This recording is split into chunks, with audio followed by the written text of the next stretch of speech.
150 CC या उससे ऊपर के टू व्हीलर स्कूटर सेगमेंट की जो जंग है वो थोड़ा और गरमाने वाली है। अभी तक इस सेगमेंट में चुनिंदा ही प्रोडक्ट्स से यामा का एरोक्स 155, एप्रिलिया SR 160 और हीरो अपने जूम 160 को ऑलरेडी मोबिलिटी एक्सपो में दिखा चुका था और उसका लॉन्च भी बहुत जल्द होने वाला है। इसी महीने सितंबर में उसका लॉन्च हो जाएगा। और उसके साथ साथ टीवीएस जो है अपने एंटॉर्क का 150 वर्जन लेकर आ चुकी है। अब इस स्कूटर के design, features, engine, power figures से जुड़े कुछ सोशल मीडिया कंटेंट को ऑलरेडी आप में से कुछ लोग कंज्यूम कर चुके होंगे। हमारे टाइम्स ड्राइव चैनल पर भी इसका डिटेल वीडियो मौजूद है। लेकिन इस वीडियो में एक और चीज जो हम आज ऐड करने वाले हैं, जिसकी डिटेल में बात करने वाले हैं, वो है इसकी राइड, हैंडलिंग और परफॉर्मेंस को लेकर, और ये स्कूटर कितना प्रैक्टिकल 150 सीसी कैटेगरी में साबित होने वाला है। संक्षिप्त में बात करेंगे उन डिजाइन वाले एस्पेक्ट्स की, उन फीचर्स की और इंजन पावर फिगर्स की तो बात करेंगी, बट वीडियो के पहले हिस्से में बात करते हैं ओवरऑल राइड, हैंडलिंग और परफॉर्मेंस कैसा देखने को मिलता है इस टीवीएस के एंटॉर्क 150 में। लेकिन वहां पर जाने से पहले, इन केस अभी तक आपने हमारे चैनल टाइम्स ड्राइव सब्सक्राइब नहीं किया है, देन प्लीज डू सब्सक्राइब, ताकि ऑटोमोबाइल जगत से जुड़े सभी लेटेस्ट अपडेट्स, लॉन्चेस की खबर आप तक समय पर पहुंचती रहे। चलिए शुरुआत करते हैं वीडियो की।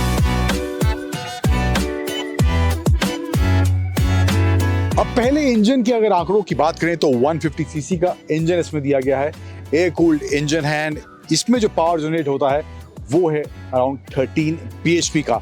मैक्स टॉर्क जो ये स्कूटर जनरेट करता है वो है 14.2 न्यूटन मीटर्स का और 0 to 60 टच करता है 6.3 सेकेंड्स में। अब ग्राउंड क्लीयरेंस की बात करें तो 155 मिलीमीटर का है। अब इसके डायरेक्ट कंपटीशन या कहें कि अभी फिलहाल यामा के एरोक्स की बात करें 155 की, तो वहां पर आपको 145 मिलीमीटर का ग्राउंड क्लीयरेंस मिलता है।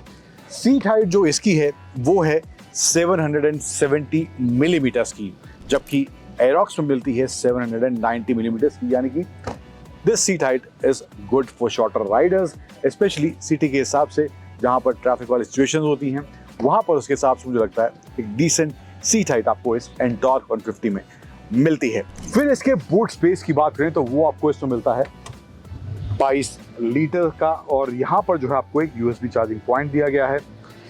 हेलमेट जो है फुल फेस इजीली आ पाएगा, नहीं आ पाएगा, मामला मुझे टाइट यहाँ पर थोड़ा लग रहा है। दोबारा साइड से यहाँ से देखते हैं, उल्टा रख के फुल फेस हेलमेट यहाँ पर आपको रखने की जगह नहीं मिलने वाली है। तो ये कुछ ओवरऑल यहाँ पर स्पेस वगैरह को लेके इसके बूट में मामला है। एंड यहाँ पर सीट जो है आपको सिंगल सीट मिलती है। थोड़ा सा पैटर्न दिया गया है, रेड स्टिचिंग वगैरह दी गई है। ये हिसाब किताब यहाँ पर देखने को मिलता है।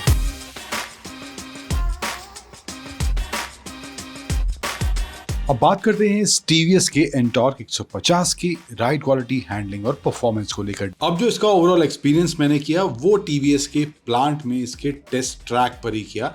कोई रियल वर्ल्ड कंडीशंस में इसका टेस्ट करने का अभी फिलहाल मौका हमें नहीं मिला है। जब उसकी बारी आएगी तो डिटेल में उसके बारे में भी अलग से बात करेंगे। बट ओवरऑल अभी फिलहाल स्कूटर परफॉर्म कैसा कर रहा है उसकी बात करते हैं। तो इनिशियली मैं बात करूं परफॉर्मेंस को लेकर या पावर डिलीवरी को लेकर, बहुत ज़्यादा तेज तर्रार आपको महसूस बेशक ना हो, लेकिन पावर जो है काफ़ी अच्छी ये बाद में डिलीवर करता है। 103-104 की स्पीड टच मैं इस पर कर पा रहा था, तो पावर डिलीवरी अच्छी है। एंड टॉर्क भी बाद में अच्छा इसमें देखने को मिलता है। इनिशियली आपको compare to other scooters of course आपको ज़्यादा पावर मिलेगा, लेकिन बहुत तेज तर्रार आपको ये महसूस नहीं होने वाला है। फिर जो इसमें बूस्ट मोड दिया गया है जो कि इसके रेस मोड में काम करता है, उसको भी मैंने टेस्ट करा, तो वहां पर पावर में आपको फर्क महसूस होगा। शुरू के कुछ सेकंड्स आपको एक्स्ट्रा पावर डिलीवरी वहां पर मिलती है, तो ये एक्स्ट्रा एड ऑन आपको यहाँ पे पावर डिलीवरी को लेकर इस नए एंटॉर्क 150 में देखने को मिलने वाला है। इसके अलावा स्कूटर जो है एजाइल भी फील होता है। टर्न्स पे अगर मोड़ रहे हैं तो वहां पर स्कूटर एजाइल फील होता है। कोई ज्यादा मशक्कत वाला काम इसको टर्न्स पर मोड़ते वक्त या इसको स्लो स्पीड में चलाते वक्त मुझे महसूस नहीं हुआ। अब कुछ हार्डवेयर की बात करते हैं। सस्पेंशन सेटअप जो है इसका, अब जिस ट्रैक पर हम चला रहे थे वहां पर कोई गड्ढे या स्पीड ब्रेकर्स वगैरह नहीं थे, तो एग्जैक्टली वो रियल वर्ल्ड में कैसे काम करता है, that is something that will get to know once इसको हमें रियल वर्ल्ड कंडीशन में चलाने का मौका मिलेगा। बट हाई स्पीड के हिसाब से बात करूं तो वहां पर बैलेंस अच्छा देखने को मिलता है, एब्जॉर्प्शन भी अच्छा है एंड ब्रेकिंग की बात करूं तो वहां पे आपको इसमें सिंगल चैनल एबीएस मिलता है, फ्रंट में डिस्क ब्रेक आपको इसमें दी गई है एंड ट्रैक्शन कंट्रोल भी टीवीएस अपने इस एंटॉर्क 150 में ऑफर कर रही है। ट्रैक्शन कंट्रोल की बात करूं तो वहां पर मैंने एक दो बार इसको हाई स्पीड पर सडन ब्रेकिंग की तो वहां पे वो ट्रैक्शन कंट्रोल वाला सिस्टम जब यूज में आता है तो उस दौरान वहां पर वो भी परफेक्टली काम कर रहा था और वो भी एक एड ऑन अगेन इस टीवीएस के एंटॉर्क 150 में हो जाता है इन terms of safety.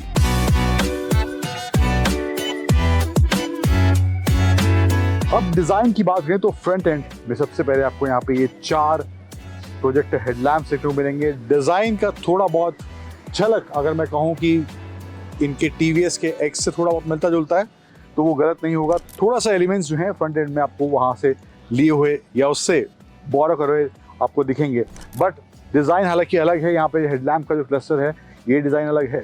T shape जो टीवीएस की बाइक्स में देखने को मिलता है कुछ इस तरह से यहाँ पे दिया गया है। टीवीएस का लोगो, एंटॉर्क की बैजिंग है।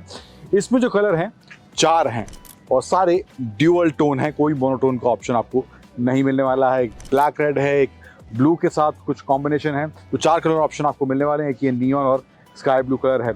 यहाँ पर कुछ इस तरह से विंग दिए गए हैं just to give it a more sporty appeal in terms of front design and DRL कुछ नीचे की तरफ यहाँ देखने को मिलेंगे। यहाँ पर नीचे जो है टायर्स जो मिलते हैं आपको इसमें 12 इंच के मिलते हैं, जबकि एरोक्स की बात करें तो वहाँ पर 14 इंच के हैं आगे पीछे दोनों जगह, इसमें आपको 12 इंच के मिलते हैं। और एरोक्स का जो रियर टायर है वो भी वाइडर है, 140 सेक्शन का है compare to this TVS Ntorq 150। Front में आपको टेलीस्कोपिक फोक्स मिलते हैं, सिंगल चैनल एबीएस मिल जाता है, फ्रंट में डिस्क ब्रेक दी गई है। ट्रैक्शन कंट्रोल भी यहाँ पर आपको इसमें देखने को मिलेगा। रियर में जो है सिंगल स्प्रिंग शॉक है, अगेन एरोक्स में आपको ट्विन शॉक्स मिलते हैं रियर में। लेकिन प्लस पॉइंट क्या है, यहाँ पे आपको प्रॉपर लेग रूम तो मिल ही जाता है। यहाँ पे पोस्चरिंग जो है ओवरऑल अपराइट है एंड यहाँ पर कुछ सामान रखना है आपको जो कि एरोक्स में आप नहीं कर सकते, वो यहाँ पर आप कर सकते हैं। तो ये मामला कुछ यहाँ पे है एंड ओवरऑल साइड का डिज़ाइन भी जो है अगेन फ्रंट साइड या फिर रियर प्रोफाइल की बात करूँ तो मामला स्पोर्टी है। एजेस आपको काफ़ी जगह देखने को मिलेंगे, मल्टीपल पैनल्स का इस्तेमाल करा गया है, तो वो यूथफुल अपील इसके डिज़ाइन से ऑफ कोर्स निकल कर आ रही है। पियानो ब्लैक फिनिश के एलिमेंट्स थोड़ा प्रीमियम फील और देने के लिए आपको अंदर की तरफ भी इसमें देखने को मिल जाएंगे। पीछे यहाँ पे टेल लाइट जो है आपको वो भी एक नए डिज़ाइन के साथ मिलेगी जो कि एंटॉर्क 125 है, उससे इसका अलग डिज़ाइन है। एलईडी आपको टेल लैंप्स मिलते हैं और जो टर्न इंडिकेटर्स हैं वो भी आपको इसमें एलईडी दिए गए हैं। स्क्रीन पर आते हैं जो कि वेरिएंट के हिसाब से आपको मिलेगी। जो इसका बेस वाला वेरिएंट है वहाँ पे आपको एलसीडी डिस्प्ले मिलेगा, लेकिन जो टॉप वाला वेरिएंट जो हमारे साथ है इसमें आपको कलर्ड टीएफटी डिस्प्ले मिलने वाला है, जिसकी विजिबिलिटी अभी फिलहाल धूप बहुत तेज नहीं है बट ठीक ठाक धूप है, लेकिन विजिबिलिटी इसकी अच्छी यहाँ पर देखने को मिल रही है। इन्फो की बात करें तो यहाँ पर आपको पहले तो 2 मोड्स मिल जाते हैं इसमें, स्ट्रीट और रेस मोड। और रेस मोड जो है उसमें आपको एक आईगो वाला फीचर मिलता है, यानी कि आईगो में आपको स्पेशली बूस्ट मोड मिलेगा। इनिशियल जो आपको एक्सलेरेशन रेस वाले मोड में थोड़ा एक्स्ट्रा देखने को मिलेगा कंपेयर टू स्ट्रीट मोड जो इसमें दिया गया है। फिर इसके अलावा बात करें स्कूटर को पहले स्टार्ट करते हैं, तो यहाँ पे नीचे आपको top speed, trip distance, lap timer जैसे इन्फॉर्मेशन देखने को मिलेंगे। एंड ये सब इन्फो जो है इसके लेफ्ट साइड में कंट्रोल्स दिए गए हैं, यहाँ से आप चेंज कर सकते हैं। ऑप्शन दिया गया है सेट में जाएंगे, वहाँ से राइड मोड भी आप सेट कर सकते हैं। हालांकि आप on the go, on the fly आप राइड मोड चेंज कर सकते हैं, जो ऊपर की तरफ एरो दिया गया है उसको प्रेस करके। देन ट्रिप डिटेल्स का ऑप्शन है, vehicle control, connectivity, privacy, my vehicle, display setup, ये सब ऑप्शन यहाँ पे आपको देखने को इसमें स्क्रीन में मिलेंगे। यहाँ पे आपको high beam, low beam, hazard light, indicator, horn switch and right side में इंजन किल स्विच और इग्निशन स्विच देखने को मिलेगा, जो कि एक ही बटन में इंटीग्रेट करके दिया गया है।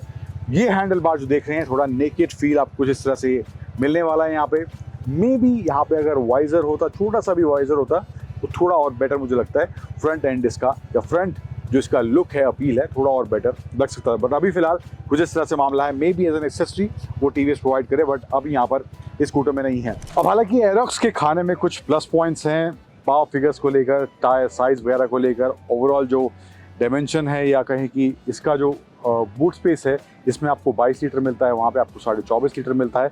कुछ चीज़ों का फ़र्क है जहाँ पे एरोक्स थोड़ा आगे है, बट यहाँ पे आपको क्लस्टर वगैरह जो है कलर्ड मिलता है, जो कि वहाँ पर आपको नहीं मिलता है। एंड कुछ और भी चीज़ें हैं जो इस TVS के एंटॉर्क में बेहतर देखने को मिलती हैं कंपेयर टू एरोक्स।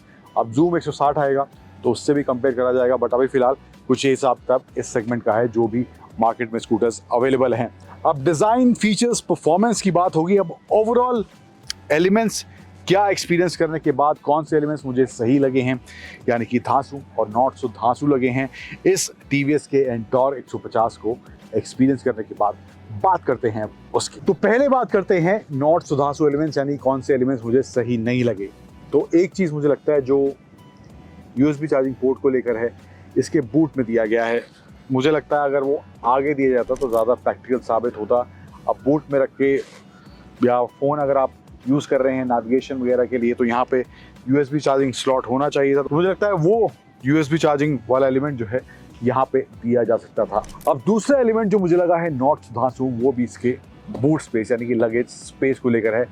22 लीटर का स्पेस मुझे लगता है आज के टाइम में थोड़ा कम है, जहाँ पर इलेक्ट्रिक स्कूटर में हालांकि ठीक है आपको काफ़ी ज़्यादा स्पेस मिल जाता है, थोड़ा पार्ट पुर्जों का इस्तेमाल कम होता है तो स्पेस ज़्यादा बन जाता है, बट आई स्कूटर्स में भी आप अच्छे खासे डिसेंट स्पेस देखने को मिलते हैं। तो मुझे लगता है 22 लीटर उस हिसाब से थोड़ा कम है।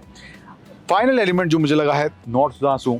अब डिज़ाइन वगैरह ओवरऑल काफ़ी स्पोर्टी है, एजी है, यूथफुल है, लेकिन जो इसके हेडलैम्प जो हैं ये राउंड 4 हेडलैम्प दिए गए हैं, मुझे वो थोड़े से खटक से रहे हैं। I don't know why, subjective मामला हो सकता है, बट मुझे लगता है इनके बजाय प्रोजेक्टर हेडलैम्प्स अगर 2 इंडिविजुअल लाइट्स दोनों साइड में दी जाती तो मुझे लगता है वो ज़्यादा बेहतर मेरे हिसाब से डिज़ाइन में लग सकता था। अगेन सब्जेक्टिव मामला है, बट मेरा ये इसको लेकर ओपिनियन है। अब एलिमेंट्स जो मुझे लगे हैं सही यानी कि धांसू, उसमें से पहला है इसका डिज़ाइन। फ्रंट, साइड, रियर की बात करूँ, शार्प, स्पोर्टी एंड जो कलर कॉम्बिनेशन है वहाँ से थोड़ा वो यूथफुल करेक्टर भी इसका निकल के आ रहा है। तो मुझे लगता है ये वाला एरिया सॉर्टेड यहाँ पर इस एंटॉर्क 150 में मुझे देखने को मिला है। अब दूसरा एलिमेंट मुझे लगा है धांसू इसके बारे में, वो है इसके इस कलर्ड TFT डिस्प्ले को लेकर। विजिबिलिटी वगैरह काफ़ी अच्छी है एंड ओवरऑल जो डिजिट्स हैं, नंबर्स हैं, काफ़ी अच्छे से विजिबल हो रहे हैं। तो लेआउट भी काफ़ी अच्छा और सॉर्टेड मुझे इसका देखने को मिला है। अब फाइनल एलिमेंट जो मुझे लगा है धांसू इसके बारे में, वो है इसकी परफॉर्मेंस को लेकर। रेस मोड दिया गया है, स्ट्रीट मोड दिया गया है, दोनों में थोड़ा बहुत आपको एक्सपीरियंस अलग होगा परफॉर्मेंस को लेकर, बट इस कैटेगरी स्कूटर के हिसाब से मुझे लगता है अच्छा खासा परफॉर्मेंस डिलीवर करता है। और जो फीचर्स दिए गए हैं ट्रैक्शन कंट्रोल जैसे ABS वगैरह के, तो वहाँ पर ब्रेकिंग वगैरह डिपार्टमेंट जो है वो भी काफ़ी सॉर्टेड इसमें मुझे देखने को मिला है। अब निष्कर्ष की बात करें अंत में, ओवरऑल कैसा पैकेज है ये नया एंटॉर्क 150। एंटॉर्क 125 ऑलरेडी आता था, अब ये उसका कह सकते हैं बड़ा भाई जो TVS लेके आई है 150 सीसी कैटेगरी के अंदर। अब इसमें जो है कुछ चीज़ें जो मुझे अच्छी लगी थी, जो अच्छी नहीं लगी उनकी मैंने बात की, बट मुझे लगता है फेवर में जो चीज़ें काम करती हैं, डिज़ाइन वगैरह अच्छा है इसका, फीचर्स वगैरह काफ़ी अच्छे दिए हुए हैं। स्कूटर जो है सिटी के हिसाब से ज़्यादा डिज़ाइन करा गया है, ज़्यादा ओवरऑल वेट आपको देखने को नहीं मिलेगा। एंड कीमत की बात करूँ तो 1,19,000 के एक्स शोरूम प्राइस से स्टार्ट हो रहा है, और जो इसका टॉप वेरिएंट है जिसमें आपको कलर डिस्प्ले मिलता है वहाँ पे आपको 1,29,000 एक्स शोरूम उसका प्राइस पड़ने वाला है। और ये जो कीमतें अभी फिलहाल हैं प्री GST कट हैं। GST कट जब इम्प्लीमेंट होगा, जो कि GST रेट्स में चेंज हुआ है, तो वहां पर उसके बाद जो है शायद थोड़ा और रेट इसका कम हो, बट ओवरऑल कुछ ये कीमत अभी फिलहाल आपको इस एंटॉर्क 150 की पड़ने वाली है। तो मेरे हिसाब से आप अगर कोई एक अच्छे डिजाइन वाला, एक फीचर लोडेड स्कूटर और उसके साथ साथ परफॉर्मेंस में आप कॉम्प्रोमाइज नहीं करना चाहते, वहां पर भी आपको एक अच्छा परफॉर्म करने वाला स्कूटर चाहिए, एंड रिलायबिलिटी के मामले में भी आपको एक ट्राइड एंड टेस्टेड ब्रांड की तरफ जाना है, तो मेरे हिसाब से TVS का ये एंटॉर्क 150 एक अच्छी बेट या एक अच्छा सौदा आपके लिए जरूर बन सकता है।